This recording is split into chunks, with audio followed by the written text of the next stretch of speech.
The War of the Worlds by H.G. Wells. Chapter 1. The Eve of the War. No one would have believed in the last years of the 19th century that this world was being watched keenly and closely by intelligences greater than man's and yet as mortal as his own, that as men busied themselves about their various concerns, they were scrutinized and studied, perhaps almost as narrowly as a man with a microscope might scrutinize the transient creatures that swarm and multiply in a drop of water. With infinite complacency, men went to and fro over this globe about their little affairs, serene in their assurance of their empire over matter. It is possible that the infusoria under the microscope do the same. No one gave a thought to the older worlds of space as sources of human danger, or thought of them only to dismiss the idea of life upon them as impossible or improbable. It is curious to recall some of the mental habits of those departed days. At most, terrestrial men fancied there might be other men upon Mars, perhaps inferior to themselves and ready to welcome a missionary enterprise. Yet across the gulf of space, minds that are to our minds as ours are to those of the beasts that perish, intellects vast and cool and unsympathetic, regarded this earth with envious eyes, and slowly and surely drew their plans against us.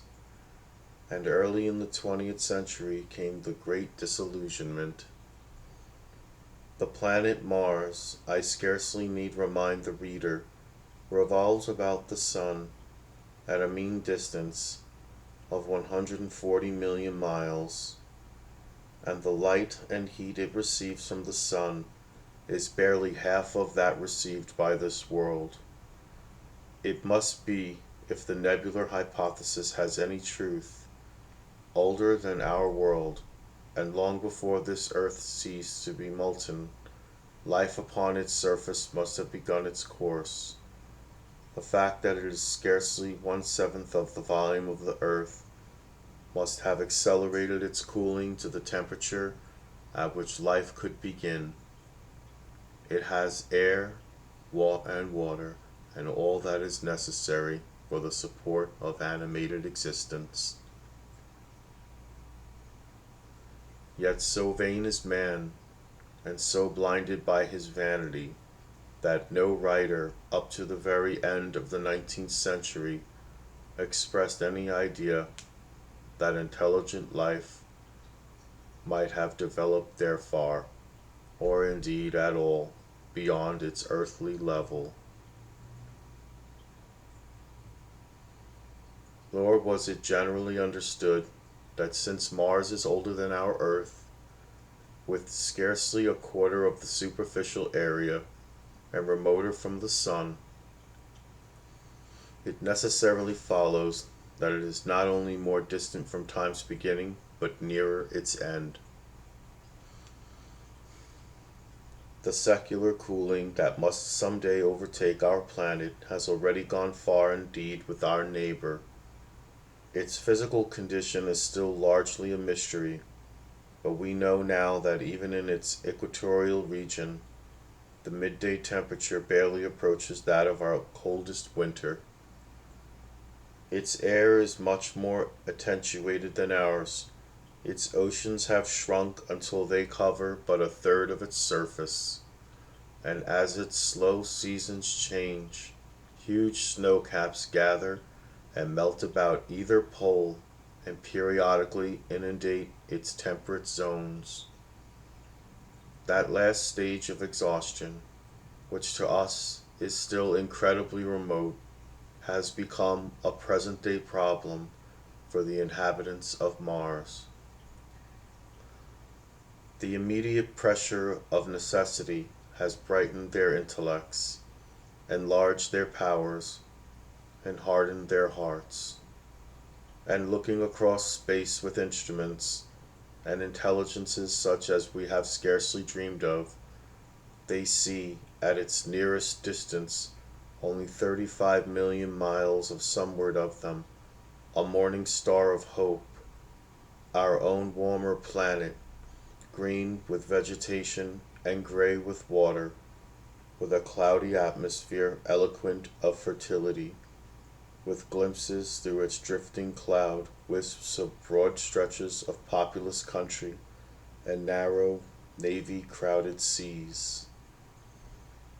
And we men, the creatures who inhabit this earth, must be to them at least as alien and lowly as are the monkeys and lemurs to us. The intellectual side of man already admits that life is an incessant struggle for existence, and it would seem that this too is the belief of the minds upon Mars. Their world is far gone in its cooling, and this world is still crowded with life, but crowded only with what they regard as inferior animals. To carry warfare someward is, indeed, their only escape from the destruction that, generation after generation, creeps upon them. And before we judge of them too harshly, we must remember what ruthless and utter destruction our own species has wrought, not only upon animals, such as the vanished bison and the dodo, but upon its inferior races. The Tasmanians, in spite of their human likeness, were entirely swept out of existence in a war of extermination waged by European immigrants in the space of 50 years. Are we such apostles of mercy as to complain if the Martians warred in the same spirit? The Martians seem to have calculated their descent with amazing subtlety. Their mathematical learning is evidently far in excess of ours, and to have carried out their preparations with a well-nigh perfect unanimity. Had our instruments permitted it, we might have seen the gathering trouble far back in the 19th century. Men like Schiaparelli watched the red planet. It is odd, by the by, that for countless centuries Mars has been the star of war, but failed to interpret the fluctuating appearances of the markings they mapped so well. All that time, the Martians must have been getting ready. During the opposition of 1894, a great light was seen on the illuminated part of the disk. First at the Lick Observatory, then by Perrodin of Nice, and then by other observers. English readers heard of it first in the issue of Nature, dated August 2nd. I am inclined to think that this blaze may have been the casting of the huge gun, and the vast pit sunk into their planet from which their shots were fired at us. Peculiar markings, as yet unexplained, were seen near the site of that outbreak during the next two oppositions. The storm burst upon us 6 years ago now. As Mars approached opposition, Lavelle of Java set the wires of the astronomical exchange palpitating with the amazing intelligence of a huge outbreak of incandescent gas upon the planet. It had occurred towards midnight of the 12th, and the spectroscope, to which he had at once restored, indicated a mass of flaming gas, chiefly hydrogen, moving with an enormous velocity towards this earth. This jet of fire had become invisible about 12:15. He compared it to a colossal puff of flame suddenly and violently squirted out of the planet, as flaming gases rush out of a gun. A singularly appropriate phrase it proved, Yet the next day there was nothing of this in the papers except a little note in the Daily Telegraph, and the world went in ignorance of one of the gravest dangers that ever threatened the human race. I might not have heard of the eruption at all had I not met Ogilvy, the well-known astronomer at Ottershaw. He was immensely excited at the news, and in the excess of his feelings invited me up to take a turn with him that night in a scrutiny of the red planet. In spite of all that has happened since, I still remember that vigil very distinctly. The black and silent observatory, the shadowed lantern throwing a feeble glow upon the floor in the corner, the steady ticking of the clockwork of the telescope, the little slit in the roof, an oblong profundity with the stardust streaked across it. Ogilvy moved about, invisible but audible. Looking through the telescope, one saw a circle of deep blue and the little round planet swimming in the field. It seemed such a little thing, so bright and small and still, faintly marked with transverse stripes, and slightly flattened from the perfect round, but so little it was, so silvery warm, a pin's head of light, it was as if it quivered, but really this was the telescope vibrating with the activity of the clockwork that kept the planet in view. As I watched, the planet seemed to grow larger and smaller and to advance and recede, but that was simply that my eye was tired. 40 millions of miles it was from us, more than 40 millions of miles of void. Few people realize the immensity of vacancy in which the dust of the material universe swims. Near it in the field, I remember, were 3 faint points of light, 3 telescopic stars, infinitely remote, and all around it was the unfathomable darkness of empty space. You know how that blackness looks on a frosty starlight night? In a telescope, it seems far profounder, and invisible to me because it was so remote and small, flying swiftly and steadily towards me across that incredible distance, drawing nearer every minute by so many thousands of miles, came the thing they were sending us, the thing that was to bring so much struggle and calamity and death to the earth. I never dreamed of it then as I watched. No one on earth dreamed of that unerring missile. That night, too, there was another jetting out of gas from the distant planet. I saw it, a reddish flash at the edge, the slightest projection of the outline just as the chronometer struck midnight. And at that I told Ogilvy, and he took my place.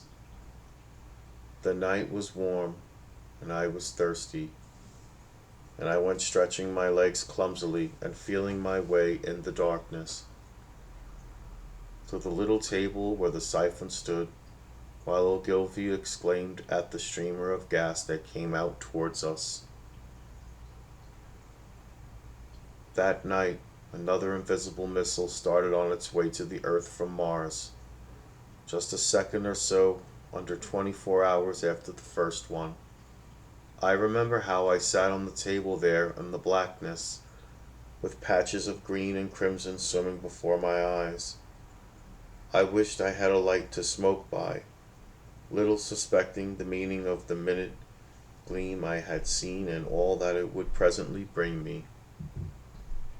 Ogilvy watched till 1, and then gave it up, and we lit the lantern and walked over to his house. Down below in the darkness were Ottershaw and Chertsey and all their hundreds of people sleeping in peace. He was full of speculation that night about the condition of Mars, and scoffed at the vulgar idea of its having inhabitants who were signaling us. His idea was that meteorites might be falling in a heavy shower upon the planet, or that a huge volcanic explosion was in progress. He pointed out to me how unlikely it was that organic evolution had taken the same direction in the two adjacent planets. The chances against anything man-like on Mars are 1,000,000 to 1, he said.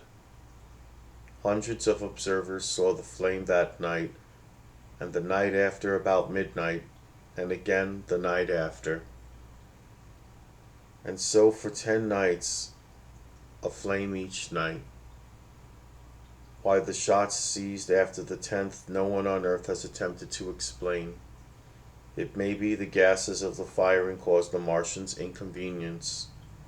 Dense clouds of smoke or dust, visible through a powerful telescope on Earth as little gray, fluctuating patches, spread through the clearness of the planet's atmosphere and obscured its more familiar features.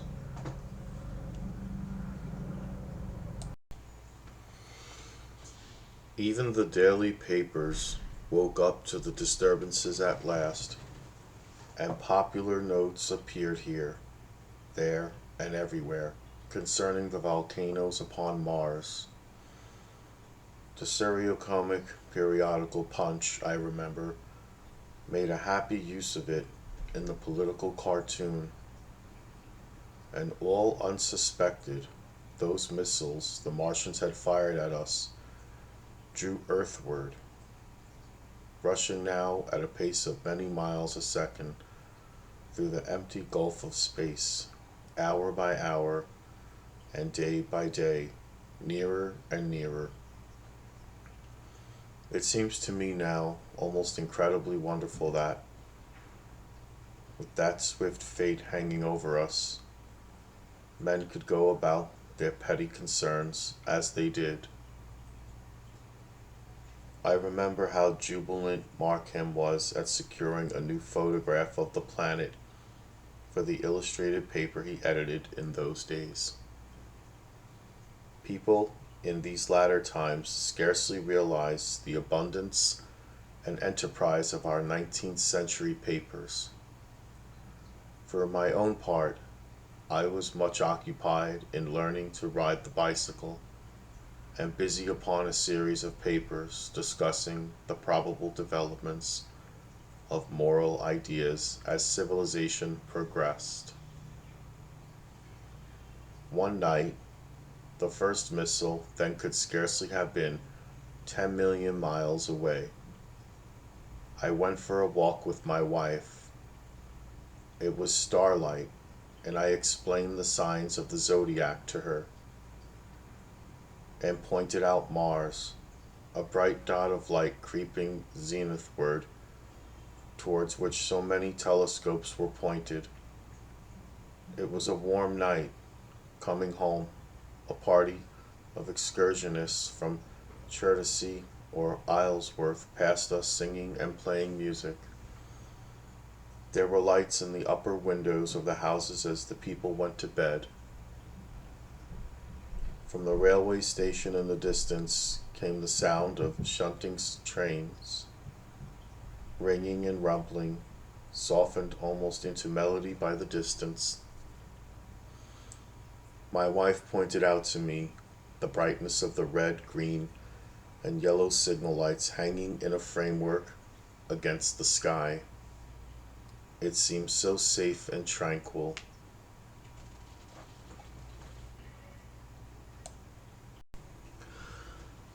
Chapter 2: The Falling Star. Then came the night of the first falling star. It was seen early in the morning, rushing over Winchester eastward, a line of flame high in the atmosphere. Hundreds must have seen it, and taken it for an ordinary falling star. Albin described it as leaving a greenish streak behind it that glowed for some seconds. Denning, our greatest authority on meteorites, stated that the height of its first appearance was about 90 or 100 miles. It seemed to him that it fell to earth about 100 miles east of him. I was at home at that hour and writing in my study, and although my French windows faced towards Ottershaw and the blind was up, for I loved in those days to look up at the night sky, I saw nothing of it. Yet, this strangest of all things that ever came to earth from outer space must have fallen while I was sitting there, visible to me had I only looked up as it passed. Some of those who saw its flight say it traveled with a hissing sound. I myself heard nothing of that. Many people in Berkshire, Surrey, and Middlesex must have seen the fall of it, and at most have thought that another meteorite had descended. No one seems to have troubled to look for the fallen mass that night. But very early in the morning, poor Ogilvy, who had seen the shooting star and who was persuaded that a meteorite lay somewhere on the common between Horsell, Ottershaw, and Woking, rose early with the idea of finding it. Find it he did, soon after dawn, and not far from the sandpits. An enormous hole had been made by the impact of the projectile, and the sand and gravel had been flung violently in every direction over the heath, forming heaps visible a mile and a half away. The heather was on fire eastward, and a thin blue smoke rose against the dawn. The thing itself lay almost entirely buried in sand, amidst the scattered splinters of a fir tree it had shivered to fragments in its descent. The uncovered part had the appearance of a huge cylinder, caked over, and its outline softened by a thick scaly dun-colored incrustation. It had a diameter of about 30 yards. He approached the mass, surprised at the size and more so at the shape, since most meteorites are rounded more or less completely. It was, however, still so hot from its flight through the air as to forbid his near approach. A stirring noise within its cylinder he ascribed to the unequal cooling of its surface, for at that time it had not occurred to him that it might be hollow. He remained standing at the edge of the pit that the thing had made for itself, staring at its strange appearance, astonished chiefly at its unusual shape and color, and dimly perceiving even then some evidence of design in its arrival. The early morning was wonderfully still, and the sun, just clearing the pine trees towards Weybridge, was already warm. He did not remember hearing any birds that morning. There was certainly no breeze stirring, and the only sounds were the faint movements from within the cindery cylinder. He was all alone on the common.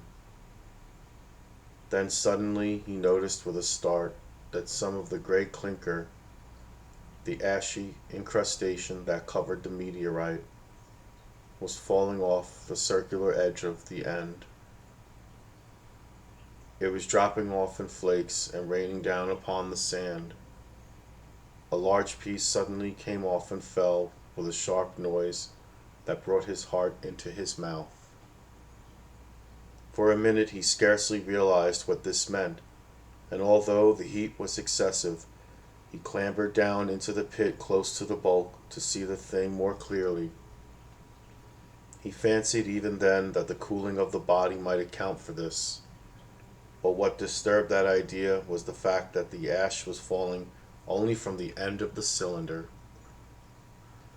And then he perceived that, very slowly, the circular top of the cylinder was rotating on its body.